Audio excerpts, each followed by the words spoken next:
Dadventurous, an actual play Dungeons & Dragons podcast meant for the whole family, run by me, the dad. And me, the daughter. Join us in the world of Elsewhere. A place where past world technology was changed forever by surges of wild magic. Where you could be attacked by animated phone robots and rescued by a turtle person. Or where a powerful magic artifact might look like a stuffed pink unicorn. So join me, Kia, a tabaxi ramager, that's a cat person, as I delve into the ruins of past worlds searching for artifacts to sell at my grandfather's shop. But keep your eyes open for wild magic storms. They might turn your hat into a frog. Or turn a lake into a pink forest. What is causing this influx of storms? And will Kia find answers? Join us at Dadventurous to find out. Follow us on social media and wherever you get your podcasts for new episodes every Monday. Dadventurous. We're everywhere.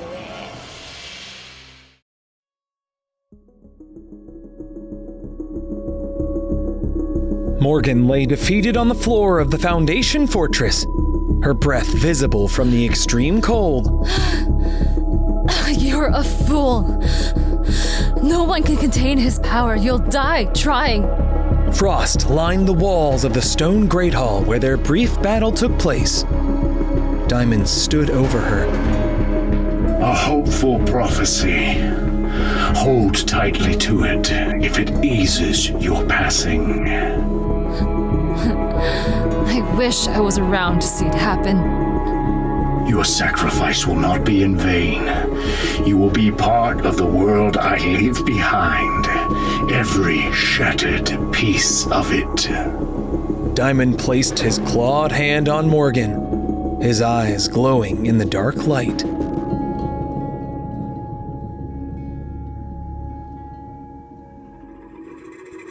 Long ago, the world was at war. But then the 10 dragons arrived and changed everything. They brought peace to the world and gave us the gift of magic. Those who can use that magic are called sorcerers. But that is about to change. My name is Nova, and this is the story of how I became the first Warlock.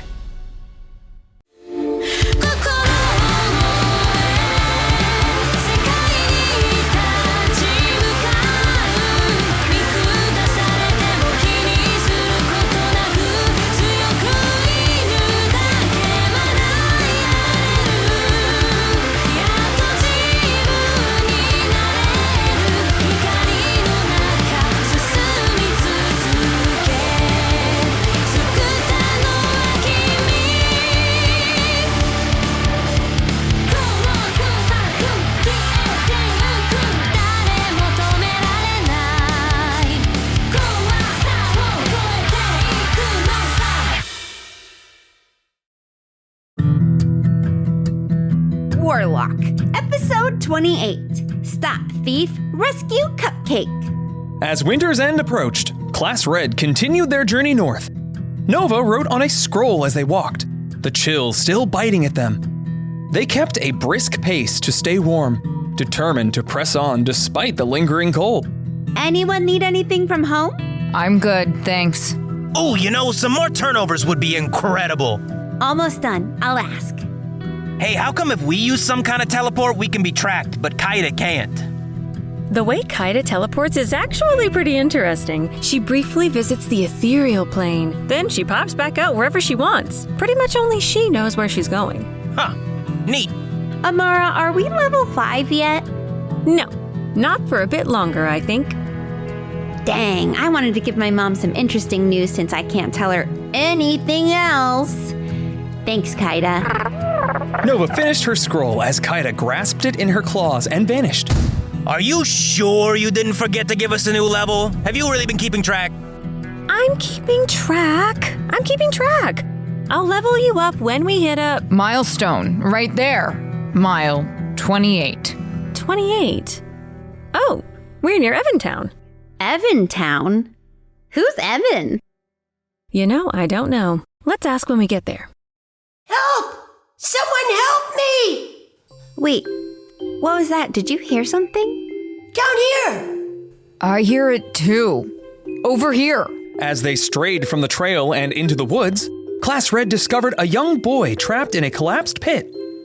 The hole, likely intended to ensnare deer or larger prey, had claimed him instead. The boy, shivering from the cold and coated in dirt, gazed up at them with a mix of fear and relief.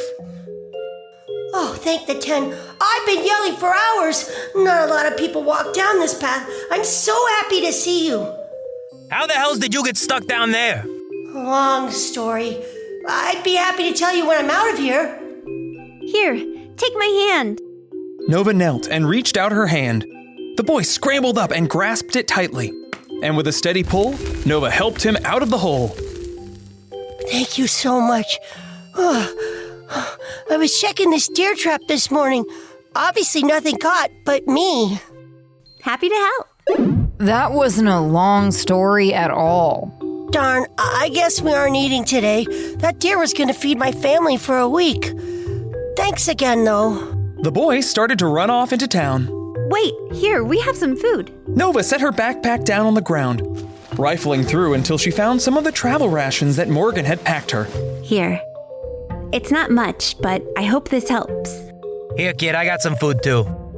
I could try to grow some food for you. I think I can use my mist again. Well, this is great. Thank you so much. I better get home right away. The boy hurried away, his figure quickly disappearing into the distance. Did anyone else see that? See what? Nothing. My eyes must be playing tricks on me. I saw it. Never mind. Huh. He was sure off in a hurry. I don't blame him. He's been stuck in a hole all morning. Speaking of, mind if we take a short rest? I could go for some food. We're close to town. If we could walk a bit longer, we'll get a hot meal instead. Let me see how much gold I've got left. I could go for something a little extra. I feel like Starshore's spoiled. As Nova felt around in her bag, she began to frantically search as her expression turned to panic. No. No. What? What's wrong? My stuff. It's gone. What? I knew something was up. That boy must have pickpocketed you. That little brat? After we helped him out of the trap and everything. You dunderhead. He was in the trap on purpose. All right. But damn, he was fast. I didn't catch him do anything. He left my clothes and books, some scrolls, and... No. He took Cupcake! Cupcake, no! Come on, I bet we can catch up to him. The three dashed towards town, only to find Evantown eerily deserted. As they walked down the main street, the few residents who were around quickly closed their windows and doors, avoiding eye contact with the newcomers. The atmosphere was thick with suspicion and silence. Damn, a different welcome than Stonebridge, huh? Where do we even start? That tavern is a good bet. Town this size, someone's bound to know him. As they approached the tavern, they noticed a large, gilded wagon hitched outside. No horses or similar creatures were tied to it, catching their curiosity briefly. As they approached the door, it suddenly flung open, and a well-dressed hobgoblin man appeared before them. Outsiders, welcome to Evantown. Please, don't let me stop you from patronizing this fine establishment. He pushed through them, flanked by two bodyguards carrying large burlap sacks. And don't worry, this is the safest town this side of Hilltop. Ha ha ha! They entered the wagon, which magically took off on its own out of town. You don't see that every day. He was odd. Come on, let's find that little brat. As they entered the tavern, they found it almost as deserted as the town itself. Tables stood empty, and a lone dwarven man was tending the bar. Though his face bore an expression of sadness, he managed a weary smile at Class Red as they walked in. Hello. How can I help you? Name's Flick. Don't get many outsiders this time of year. What brings you to Evantown? We're looking for a little boy that robbed us. Kid or not, I'm gonna kick his ass. Hey, everyone, take a breath. Sir, did a young boy run in here not too long ago? I'm so very sorry. Taro, come on out. The boy peeked his head around the side of the bar, nervously looking out at the party. Oh, hello. New visitors to Evantown. Welcome. Why, you little brat? You need to learn some manners. We owe that dog our lives. Do you know that? Amara held both Ren and Nova back by their belts. All right, you two. Take a breather. Amara's right. Approaching this with a cool head is the best course of action. Young man, do you have anything that belongs to us? The only reason I didn't rob you is because all your stuff is garbage. Why, you little urchin! You're lucky Amara is holding me back. Look, kid, I don't even care about the gold, but that dog statue, he's very important to me.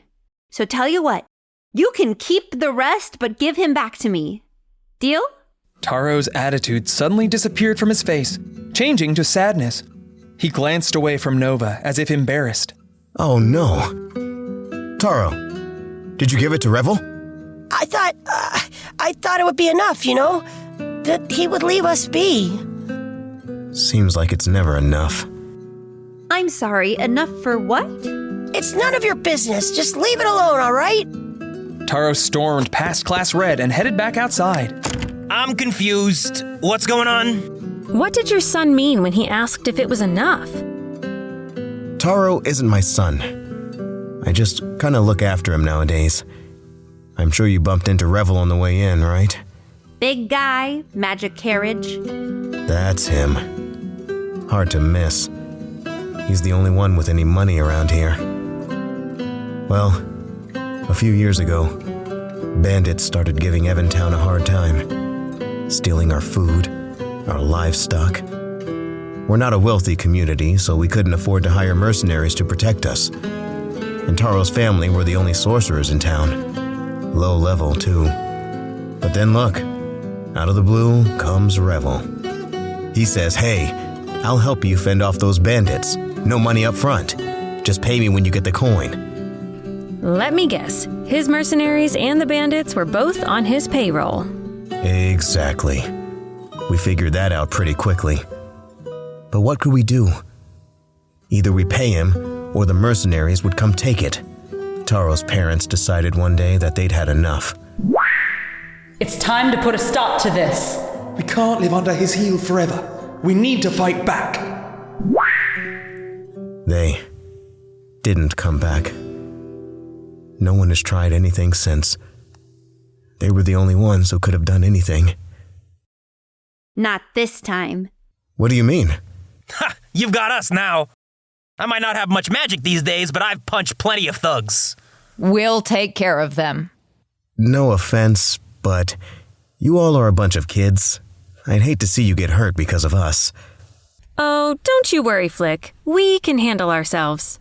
Where can I find Taro? He's usually near the well behind his house. Thanks.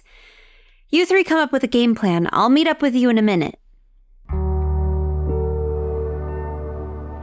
Nova combed through the narrow spaces between the houses, her eyes scanning every shadow. After a few moments of searching, she finally caught sight of the young boy. He was slumped against an old stone well, his shoulders hunched and his gaze fixed on the ground. Hey, Taro! What do you want? You here to beat the crap out of me? I'm still mad, but I get it. Flick told us everything. We're gonna make things right and get rid of that Revel once and for all. You're dumber than you look if you think you could take on his gang, and you look pretty dumb. Kid! Look, I'm trying to help you out. I feel like I can trust you with this. My name is Nova. I know that you're scared because of what happened. I lost my dad and brother years ago. And I know that you don't want anyone to feel like you do. But my friends and I, we can't just sit by and watch Revel take advantage of good people. Suddenly, in the blink of an eye, Taro was no longer sitting down, but standing on the well, eye level with Nova. Whoa, how did you... You promise you can get rid of that jerk once and for all? Promise. And how did you do that? Oh, it's my legacy. I can stop time, but just for 1 second. And I can't do it back to back. That's how you stole Cupcake. I think I have an idea. Want to help us get rid of that grifter once and for all?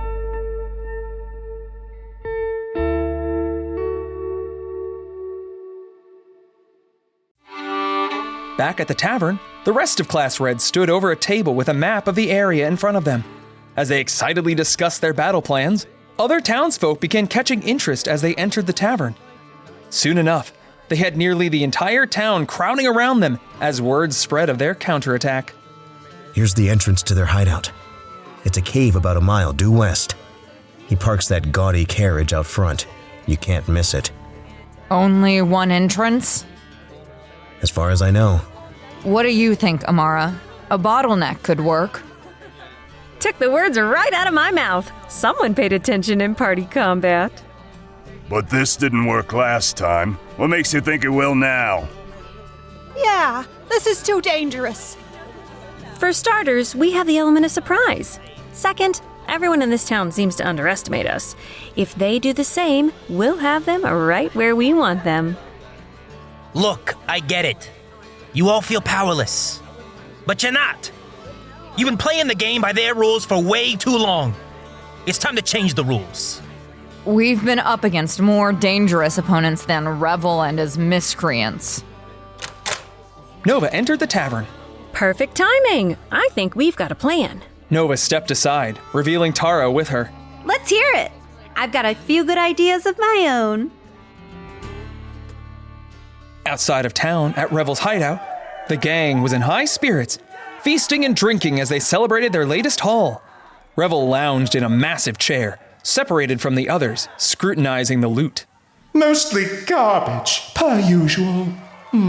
This time of year is always slow.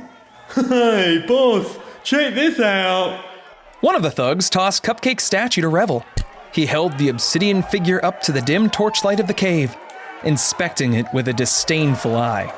Oh, lovely. Some cheap little decoration. I'll put it in the bathroom.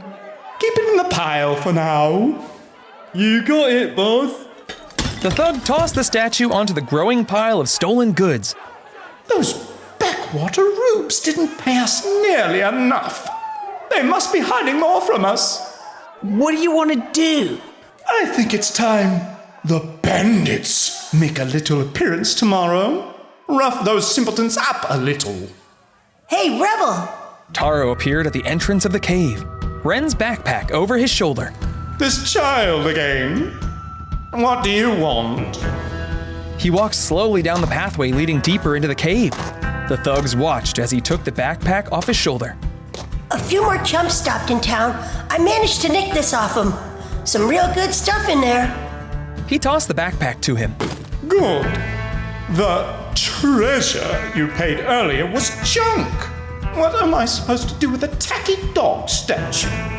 Revel began to unlatch the backpack. His curiosity piqued. I suppose you are occasionally useful, though. What do we have? As Revel peered into the bag, a bandaged fist shot out, striking his jaw with a powerful blow. Ah! The impact sent his chair crashing backwards. The thugs leapt to their feet, two of them jumping up to guard the loot. Ren, Nova, and Taro stepped out of the bag. Oh, that was close. I think we almost ran out of air. It's those outsiders. They're after the loot. Don't let them escape. The thugs all leapt to attention, grabbing their weapons. Even more of them joined the guards protecting their stolen treasure. One of the guards grabbed the first Taro who entered the cave by the collar and lifted him into the air. Hey, boss! This kid a twin or something? Suddenly, the illusion wore off as Amara, disguised as Taro, delivered a swift kick to the thug's gut, dropping her to her feet. 5 against 30! You thought you were so clever, but now you're trapped! Now, Taro! Before the thugs had blinked, Taro stood behind them, standing on the pile of loot. He held the statue in the air. Cupcake! Taro tossed the statue at the guards just as Cupcake made his transformation, growing from small statue to giant dog. He collided with them midair, crushing them underneath his massive weight. Cupcake! Oh, good boy! I love that big lug. Cupcake? Get him, boy.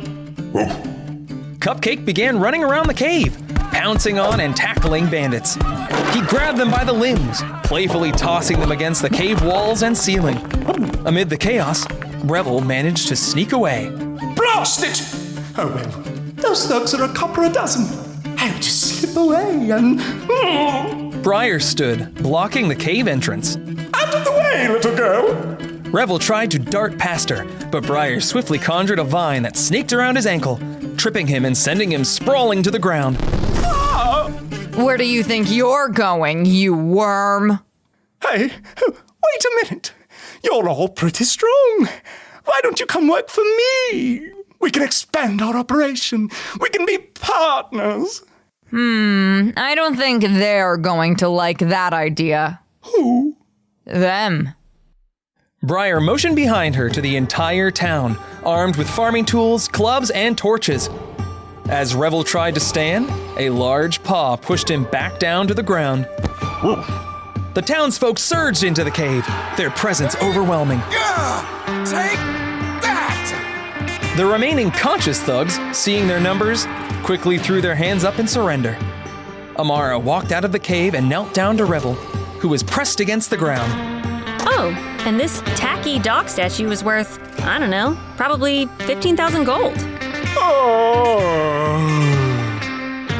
The townsfolk cheered in victory, dragging the bandits down to their local jail. As they forced the bandits into a single cell, the atmosphere of Evantown transformed from one of despair to an overwhelming sense of joy and hope. What are you gonna do with all of them? We'll let them stew in there overnight. Figure it out tomorrow. I bet Hilltop has a dungeon that's perfect for this lot. I'll send them a message. Have someone come take them off your hands. Oh, what a fight! That was great! I've got to hand it to you. You weren't kidding about not needing our help. But honestly, why bring the whole town along? Oh, that was all Nova's idea. You are all strong on your own. I think you just needed a little reminder. No one is gonna mess with Evantown anymore. Oh yeah, I've been meaning to ask. Who's Evan? You know, we don't know. Really? That sounds about right. Hey, Nova. Thanks. Happy to help, Taro. You're gonna be a powerful sorcerer one day. I can't wait to hear all about your future fame. Just use your powers for good, okay? You got it. And here's your gold. Sorry. Thanks, kid. Oh, Cupcake, I'm so happy to see you. I'm happy to see you too, Cupcake. Come on. I want to spoil you as much as I can while you're a dog and not a piece of rock. Kaida suddenly appeared next to the group, a scroll for Nova in one hand and a basket of delicious-smelling turnovers in the other. Oh, now time for our reward. I've been thinking about these turnovers all day. Oh, smell delicious! As Ren sat down the basket to remove the napkin covering the baked goods, his eyes widened in shock. Hey, wait a minute. Where did they go? Hey, where's Taro? They all looked around to see that Taro had vanished. Taro!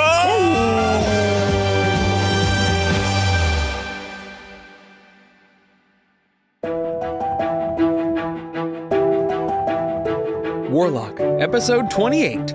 Stop Thief, Rescue Cupcake. Nova is voiced by Claire Clausen. Ren by Nick Akins. Briar by Jackie Webb. Amara by Megan Massey Ware. Taro by Maile Flanagan. Flick by Christian Wiltshire. Revel and Diamond by Brandon Meeks. Morgan by Angela Yee. Additional voices by Alo Clark, Abby Van Andel, Tamara Deering, and Zach Stone. Mendel by Zachary Burrell. Music and sound effects by Epidemic Sound. Special thanks to Wizards of the Coast. Check out our Patreon for ad-free early release episodes, behind-the-scenes content, and much more. If you are enjoying the show, please leave us a review on your preferred platform. Thank you.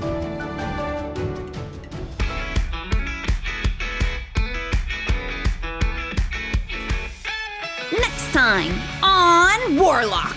Class Red finally reaches their destination, Cinderfall. Just what dark secrets lurk in this mysterious city?